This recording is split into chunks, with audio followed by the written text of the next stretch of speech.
바디메오는 사실은 굉장히 천한 사람이었고 장애인이었고, 또 이 성경은 바디메오를 뭐라고 부르냐면 거지라고 불러요. 거지. 출신이 거지예요. 그런데 이러한 출신의 바디메오가 다윗의 자손인 예수님이라는 분을 인정할 수 있었다라는 것입니다. 예수님을 꽉 붙잡을 수밖에 없었던 이유는 뭐냐면, 사실은 이 바디메오의 삶 가운데 뭐가 있었냐면 약점이 있었다는 거예요. 약점.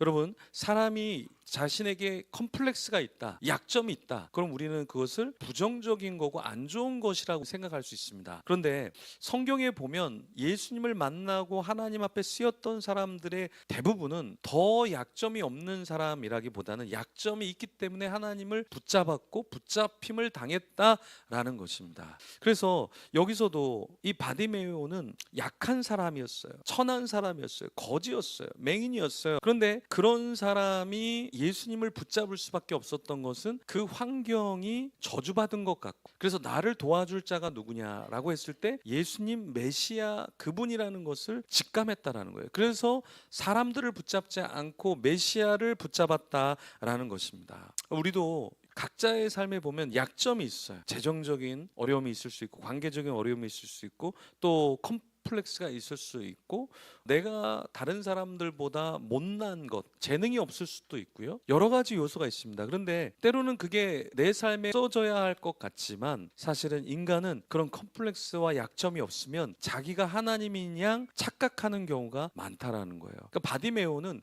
자기의 약점 때문에 주님을 찾게 되었고 주님을 꽉 붙잡았다라는 것입니다. 그래서 우리 인생에서 하나님 왜 나에게 이런 약점을 주셨죠? 나에게 왜 이렇게 불편함을 주셨죠? 나에게 왜 이렇게 형통함을 주시지 않았죠? 라고 할 때 오히려 그것을 하나님이 우리에게 허락해 주셔서 그것을 통해서 하나님을 더 붙잡도록 하셨다라는 것, 그게 오히려 나에게 있어서 감사함이 될 수 있다라는 것입니다. 사람들은 예수님을 나사렛 출신이라고 조소하고 인정하지 않았지만 바디메오는 다윗의 자손 메시아라고 고백을 했습니다. 근데 이때 우리가 나의 약점과 나의 불편한 어떤 환경을 가지고 우리가 하나님을 찾을 수 있어요. 근데 이게 하나님을 찾는다고 해서 또 바로 환경이나 주위 사람들이 변화가 되는 게 아니라, 그 다음에 보면 사람들이 바디메오를 막 꾸짖어요. 잠잠하라, 이렇게 꾸짖어요. 자, 다윗의 자손이여 나를 불쌍히 여기소서 얘기했는데 사람들은 어떻게 하냐면 너 침묵해라, 이렇게 얘기해요. 너 침묵해라, 너 침묵해라. 근데 바디메오는 더욱 크게 소리를 쳤다라는 거예요. 다윗의 자손이여 나를 불쌍히 여기소서. 소리를 더 크게 쳐요. 왜요? 왜 이렇게 했을까요? 자기가 침묵해서는 더 이상 안 된다라는 것을 느꼈기 때문에 더 소리를 친다라는 거예요. 자, 여러분 보십시오.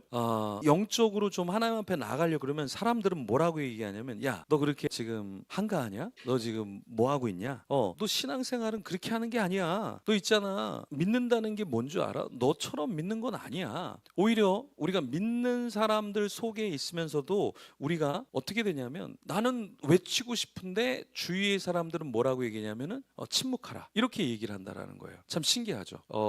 여리고성이 무너질 때 어떻게 무너졌죠? 7바퀴를 돌고 그 다음 뭘 했죠? 소리를 쳤죠. 참 희한해요. 우리가 세상의 이 관점으로 보면 어때요? 뭐 도는 게 뭐가 대단해요? 뭐가 대단해? 그리고 마지막에 와 하고 소리친다고 어떻게 여리고성이 무너질 수가 있겠어요? 근데 하나님은 그 백성들에게 뭐라고 얘기했냐면, 잠잠하지 말고 마지막에 함성을 한번 소리를 치라 얘기를 했어요. 근데 그 소리가 어떻게 되냐면 무너지게 만들었다라는 거예요. 여러분, 여리고성이 무너졌던 건 어떤 전쟁이나 전술이 아니라 그냥 도운 거예요. 그리고 마지막에 소리를 친 거예요. 근데 그 소리가 결국에 그 성을 무너뜨리게 했고 그 군사들을 겁을 먹게 할 수밖에 없었다라는 거예요.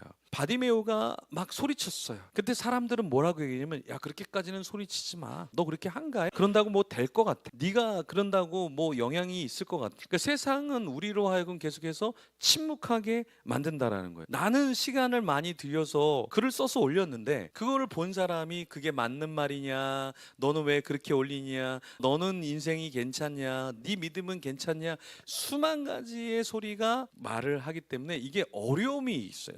여러분이 여러분이 뭔가 섬기잖아요. 그러면 또 그게 섬김이냐? 여러분이 막 성경 읽잖아요. 뭐 너는 성경만 읽느냐? 여러분이 막 열심히 전도하잖아요. 네 삶은 돌아보지 않고 뭐 전도만 열심히 하느냐? 성경만 열심히 하느냐? 뭐 5만 가지 소리가 여러분 다 들려옵니다. 근데 그 5만 가지 소리를 다 맞춰서 살아봐요. 그럼 어떻게 돼요? 아무런 삶이 사라지지 않아요. 오히려. 그래서 우리는 어떤 삶을 살아야 되냐면 침묵하라 그러고 뭔가 너는 왜 인생을 그렇게 사느냐라고 이야기할 때 그 말을 다 듣는 게 아니라 주님이 나에게 무엇을 원할까? 난 주님에게 어떤 소리를 외쳐야 될까? 나는 어떤 목소리를 내야 될까? 그 부르심에 따라서 살아가면 된다라는 거예요.